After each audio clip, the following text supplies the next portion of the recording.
প্রিয় দর্শক সবাইকে স্বাগত জানাচ্ছি এনটিভি নিয়মিত স্বাস্থ্য বিষয়ক আয়োজন স্বাস্থ্য প্রতিদিন অনুষ্ঠানে। আপনাদের সাথে আছি আমি ডাক্তার সামিউল আওয়াল স্বাক্ষর। প্রতিদিনের মতো আজও আমরা একটি গুরুত্বপূর্ণ বিষয় নিয়ে কথা বলবো। আজ আমাদের আলোচনার বিষয় লিম্ফোমা। এই গুরুত্বপূর্ণ বিষয়টি নিয়ে আলোচনা করবার জন্য আজ আমাদের সাথে স্টুডিওতে রয়েছেন একজন বিশেষজ্ঞ চিকিৎসক। চলুন দর্শক, অনুষ্ঠানের শুরুতেই পরিচিত হয়ে আসি আমাদের আজকের অতিথির সাথে। ডাক্তার মাহবুবা শারমিন 1983 সালের ডিসেম্বর মাসে টাঙ্গাইল জেলায় জন্মগ্রহণ করেন। তিনি 2007 সালে Holy Family Red Crescent Medical College থেকে MBBS ডিগ্রি অর্জন করেন। এরপর তিনি চিকিৎসা বিজ্ঞানে উচ্চতর FCPS ডিগ্রি লাভ করেন। বর্তমানে তিনি বঙ্গবন্ধু শেখ মুজিব মেডিকেল বিশ্ববিদ্যালয়ে হেমাটোলজি বিভাগের কনসালটেন্ট হিসেবে কর্মরত। আপনাকে স্বাগত জানাচ্ছি আমাদের আজকের এই আয়োজনে। ধন্যবাদ। আজকে আমরা খুব গুরুত্বপূর্ণ একটি বিষয় নিয়ে আলোচনা করব, সেটি হচ্ছে লিম্ফোমা। আমি যদি একেবারে অনুষ্ঠানের শুরুতে আসলে আপনার কাছে একটু জেনে নিতে পারি, সেটি হচ্ছে লিম্ফোমা বলতে আসলে কি বোঝায়?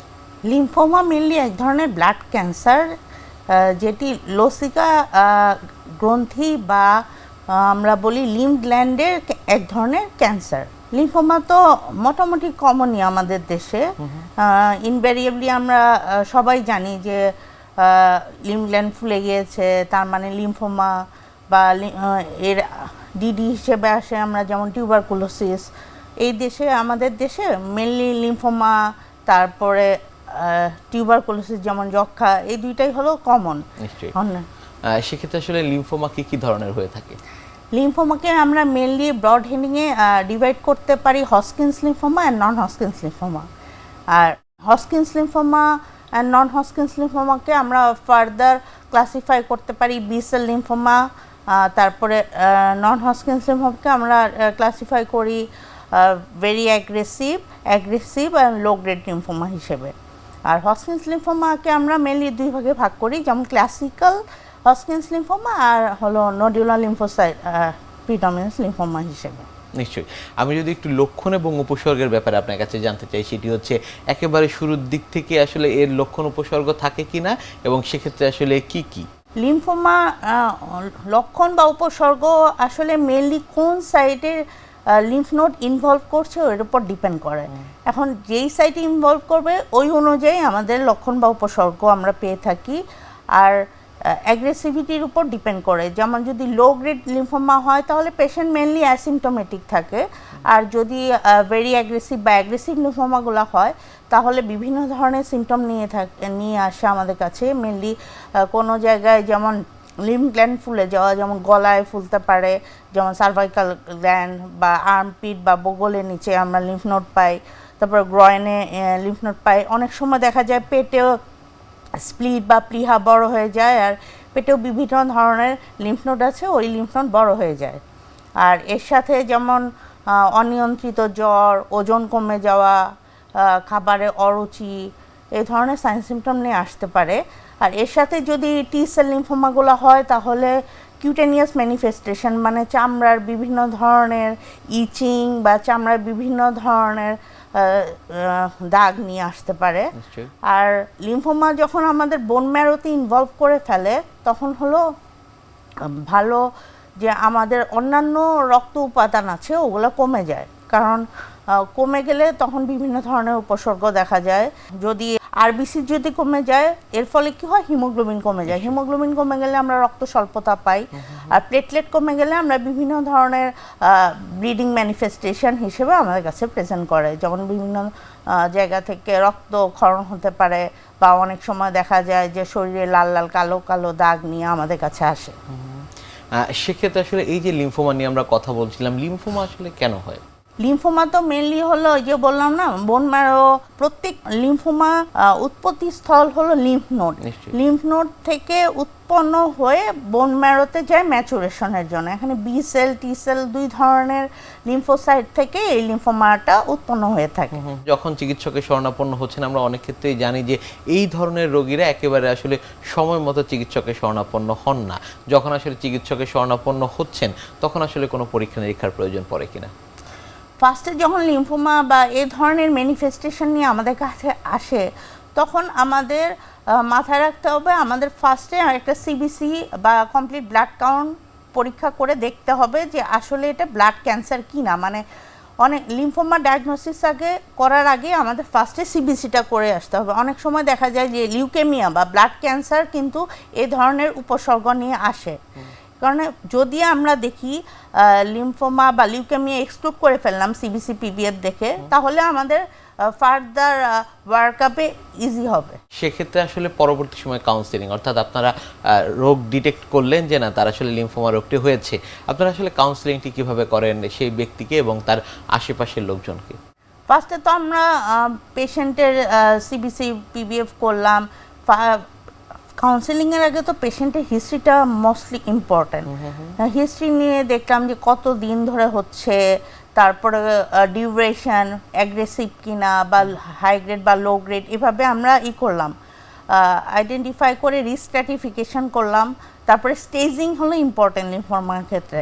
এখন স্টেজিংয়ের ক্ষেত্রে আর্লি স্টেজ আর অ্যাডভান্স স্টেজ। আর্লি স্টেজ যদি পেশেন্ট হয় আর লো গ্রেড লিম্ফোমা হয়, পেশেন্টের যদি কোনো সিমটমই না থাকে, অ্যাসিমটোমেটিক, আমরা তো পেশেন্টকে বলে থাকি যে, বা পেশেন্টের সাথে যারা পেশেন্ট অ্যাটেন্ডেন্ট থাকে তাহলে আমরা বলি যে পেশেন্ট তো ফলো আপে থাকবে, যে কোনো ট্রিটমেন্টের দরকার নেই, জাস্ট ফলো আপ। আর যদি পেশেন্টের আর্লি স্টেজ কিন্তু হলো অ্যাগ্রেসিভ বা ভেরি অ্যাগ্রেসিভ লিম্ফোমা হয়, তাহলে আমরা পেশেন্টকে ট্রিটমেন্ট দিয়ে থাকি। ট্রিটমেন্ট দিয়েও বলি মেনলি হলো 70 to 80% পেশেন্টই ভালো হয়ে যায়। কিন্তু যদি অ্যাডভান্স স্টেজ হয়, অ্যাডভান্স স্টেজ হলেও কিমোথেরাপি বা রেডিওথেরাপি হলে ট্রিটমেন্ট পেলে মোটামুটি হসকিন্স বা নন হসকিন্স লিম্ফোমাতেও পেশেন্টের প্রগনোসিস ভালো, আমরা বলি 60 to 70% কিউর রেট।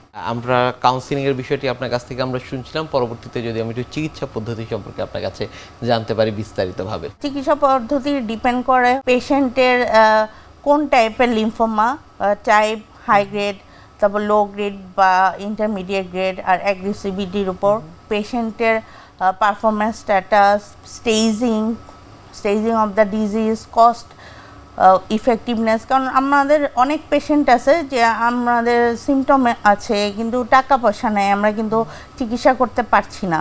সব কিছুর উপরই আমাদের ট্রিটমেন্টটা ডিপেন্ড করে। এখন ট্রিটমেন্টের মধ্যে ফার্স্টই তো আমরা হলো আর্লি স্টেজ হলে কিমোথেরাপি দেই, আর কিমোথেরাপি আর যদি হলো পেশেন্ট সিমটোমেটিক, কিমোথেরাপির পাশাপাশি যদি দেখা যায় বাল্কি ডিজিজ হয় তাহলে আমরা রেডিওথেরাপির একটা রোল আছে। কিমোথেরাপি, রেডিওথেরাপি, আর এখন রিসেন্টলি অনেক মলিকুলার অ্যান্টিবডি আছে বা টার্গেটেড থেরাপি হিসেবে আমরা ইউজ করি, যেটা আমাদের দেশে অ্যাভেলেবল।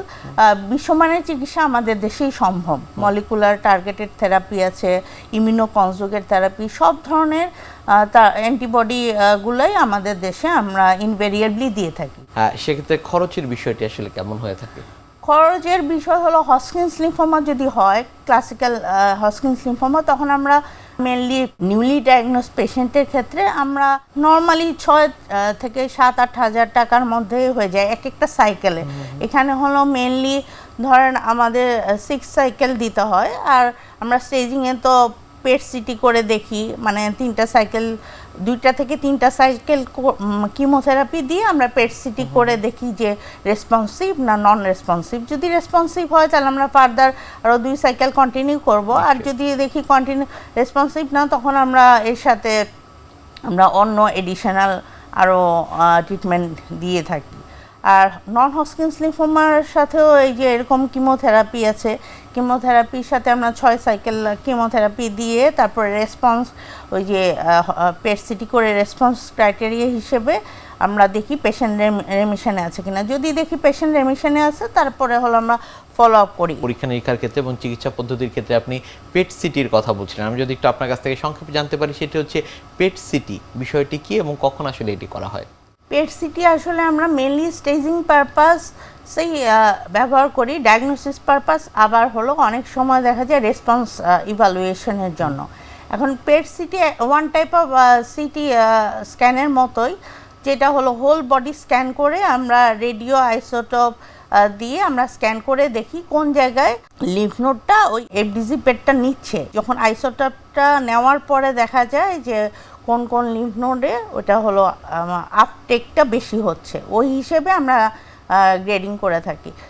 ফার্স্টে হলো আমরা আর্লি মানে ডায়াগনোসিসের ফার্স্টে আমরা পেট সিটি করে দেখি তারপরে হলো আমরা কিমোথেরাপি দেওয়ার 2 থেকে 3 সাইকেলের পরে আবার পেট সিটি করে দেখি যে রেসপন্স ক্রাইটেরিয়া ইভালুয়েশনের জন্য। আপনি ফলো আপের বিষয়টি বলছিলেন লিম্ফোমা রোগীদের ক্ষেত্রে, সেটি আসলে কেমন?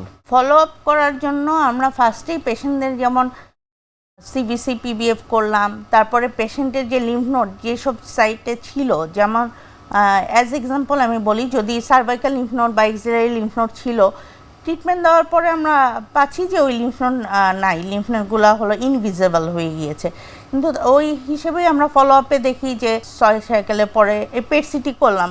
অনেক সময় দেখা যায় যে পেশেন্টের ফাইন্যান্সিয়াল কনস্ট্রেন্টের কারণে পেট সিটি করতে পারে না, তখন আমরা আলট্রাসোনো বা সিটি স্ক্যান, চেস্ট এক্সরে এগুলো করে করি, রেসপন্স ইভালুয়েশন করি। আর এর পাশাপাশি যে আমরা যে কিমোথেরাপি দিয়ে থাকি, কিমোথেরাপি দিলেও কিন্তু অনেক ধরনের সাইড ইফেক্ট থাকে। এই ফলো আপ করার উদ্দেশ্য শুধুমাত্র এই লিম্ফ নোড রিঅ্যাপিয়ার করছে তা না, এই যে আমরা যে মেডিসিনগুলো ইউজ করলাম এর সাইড ইফেক্টগুলো ডেভেলপ করছে কিনা ওটাও দেখতে হবে। যেমন অনেক সময় কিমোথেরাপি দেওয়ার নেক্সট ডে আমাদের ডেভেলপ করে হলো লাং ক্যান্সার বা স্কিনে পিগমেন্টেশন বা নিউরোপ্যাথি ডেভেলপ করে, পালমোনারি ফাইব্রোসিস, পরবর্তীতে দেখা যায় ব্রেস্ট ক্যান্সার বা অনেক ধরনের ক্যান্সার ডেভেলপ করতে পারে, জিআই ক্যান্সার। এখন আমরা ওই ফলো আপেই আমরা এইভাবেই ফলো আপ করি যে যদি আমরা সেকেন্ড সাইকেল বা থার্ড সাইকেলে করলাম একবার, তারপরে 6 সাইকেল করলাম, এটা নর্মালি ফলো আপ করলাম। তারপরে ফলো আপ করার পরে দেখা যায় যে আমাদের ট্রিটমেন্ট শেষ করার পরেও আমাদের পেশেন্টদের ফলো আপে রাখতে হয়, এই যে এইসব পেশেন্টের সাইন সিমটম বা কমপ্লিকেশন ডেভেলপ করছে কিনা এটা দেখার জন্য 1 থেকে 2 ইয়ার পর বা অনেক সময় 3 থেকে 5 বছর পর রেগুলার একটা 6 মান্থ পর আমাদের ফলো আপে আসতে হয়। লিম্ফোমার এই বিষয়গুলো নিয়ে আপনার কাছ থেকে আরও জানবো, তবে তার আগে আমাদের এই অনুষ্ঠানের একটি নিয়মিত সেগমেন্ট হচ্ছে বিভিন্ন খাদ্যের পুষ্টি গুণাগুণ সম্পর্কে আমাদের দর্শকদের জানিয়ে দেয়া। প্রিয় দর্শক, দেখছেন স্বাস্থ্য প্রতিদিন। কথা হচ্ছিল খুব গুরুত্বপূর্ণ একটি বিষয় লিম্ফোমা নিয়ে। অনুষ্ঠানের পর্যায়ে দেখে নেব বিভিন্ন খাদ্যের পুষ্টি গুণাগুণ সম্পর্কে আমাদের পুষ্টিবিদের কাছ থেকে। রক্তে কোলেস্টেরলের মাত্রা বেড়ে গেলে হৃদরোগের ঝুঁকি বেড়ে যায়। এ কারণে অবশ্যই আপনাকে রক্তে কোলেস্টেরলের মাত্রা নিয়ন্ত্রণে রাখতে হবে। তবে ভয়ের কিছু নেই, আপনি চাইলেই খাবারটাকে পরিবর্তন করে আপনার রক্তে কোলেস্টেরলের মাত্রা নিয়ন্ত্রণে রাখতে পারবেন। সাধারণত অতিরিক্ত ওজন এবং স্যাচুরেটেড ফ্যাট গ্রহণ, ট্রান্স ফ্যাট গ্রহণ ইত্যাদি কারণে আমাদের রক্তে কোলেস্টেরলের মাত্রা বেড়ে যায়। রক্তে কোলেস্টেরলের মাত্রা নিয়ন্ত্রণে আনার জন্য আপনাকে প্রতিদিনের খাদ্য তালিকায় পরিবর্তন আনতে হবে। সুষম খাবার বলতে আপনাকে অবশ্যই পরিমিত পরিমাণে শর্করা গ্রহণ করতে হবে এবং lean meat, low fat dairy food এবং দই এগুলো গ্রহণ করতে হবে। এবং খাদ্য তালিকায় অবশ্যই বাদাম এবং ওমেগা 3 সম্পন্ন খাবার অ্যাড করতে হবে। রক্তে কোলেস্টেরলের মাত্রা নিয়ন্ত্রণে আনার জন্য আপনাকে অতিরিক্ত চর্বি বা চর্বি জাতীয় খাবার থেকে দূরে থাকতে হবে এবং সেই সাথে চিনি বা মিষ্টি জাতীয় খাবার থেকে দূরে থাকতে হবে। আপনি প্রতিদিন খাদ্য তালিকায় ওমেগা 3 সম্পন্ন খাবার যেমন মাছ বা মাছের তেল অথবা শাকসবজি, ডাল প্রভৃতি যুক্ত করতে পারেন। খেয়াল রাখতে হবে যেন আপনার ওজন কোনোভাবেই বেড়ে না যায়। এক্ষেত্রে আপনাকে অবশ্যই খাবার কন্ট্রোল এবং নিয়মিত এক্সারসাইজের মাধ্যমে ওজনটাকে নিয়ন্ত্রণে রাখতে হবে। রক্তে কোলেস্টেরলের মাত্রা নিয়ন্ত্রণে আনার জন্য আপনাকে কিছু অভ্যাসের পরিবর্তন আনতে হবে, যেমন প্রতিদিন খাদ্য তালিকায় প্রচুর পরিমাণে শাকসবজি এবং ফল জাতীয় খাবার রাখতে হবে এবং ছেলেদের অবশ্যই ধূমপান এবং অ্যালকোহল গ্রহণ থেকে বিরত থাকতে হবে। যেহেতু রক্তে কোলেস্টেরলের মাত্রা বেড়ে গেলে হৃদরোগের ঝুঁকি বেড়ে যায়, সেহেতু আপনাকে অবশ্যই রক্তে কোলেস্টেরলের মাত্রা নিয়ন্ত্রণে রাখতে হবে এবং এজন্য আপনাকে প্রতিদিন খাদ্য তালিকায় সুষম খাবার গ্রহণ করতে হবে এবং প্রতিদিন নিয়মিত এক্সারসাইজ করতে হবে। আমাদের একটি ভুল ধারণা শুধুমাত্র চর্বি জাতীয় খাবার খেলেই রক্তে কোলেস্টেরলের মাত্রা বেড়ে যায়, কিন্তু যদি আপনি শর্করা জাতীয় খাবার বা চিনিযুক্ত খাবার অতিরিক্ত মাত্রায় গ্রহণ করেন তবে সেটিও একটি পর্যায়ে যে আপনার শরীরে ফ্যাট হিসেবে স্টোর হবে। সেক্ষেত্রে অবশ্যই আপনাকে শর্করা জাতীয় খাবার গ্রহণের ব্যাপারে সতর্কতা অবলম্বন করতে হবে। লিম্ফোমা এই রোগটির যখন আসলে ট্রিটমেন্ট করা হচ্ছে, পরবর্তীতে আসলে প্রগনোসিসটি কেমন হয়ে থাকে এই বিষয়টিও আপনার কাছ থেকে একটু জানতে চাই। আমাদের যখন পেশেন্টের কোন টাইপের লিম্ফোমা যদি লো গ্রেড হয় তাহলে আমাদের অবশ্যই হলো prognosis better 80 to 90%। Just asymptomatic হলে তো আমরা low grade lymphoma just follow আপে রাখি, কোনো ট্রিটমেন্টই দেই না। আর সিমটোমেটিক হলে আমরা যে ট্রিটমেন্ট দেই 80 to 90% হলো প্রগনোসিস, গুড প্রগনোসিস। আর যদি হয় অ্যাডভান্স স্টেজে, যদি হয় অ্যাডভান্স স্টেজ আর হলো অ্যাগ্রেসিভ বা ভেরি অ্যাগ্রেসিভ লিম্ফোমা, তাহলে আমাদের প্রগনোসিস 60 to 75% গুড প্রগনোসিস।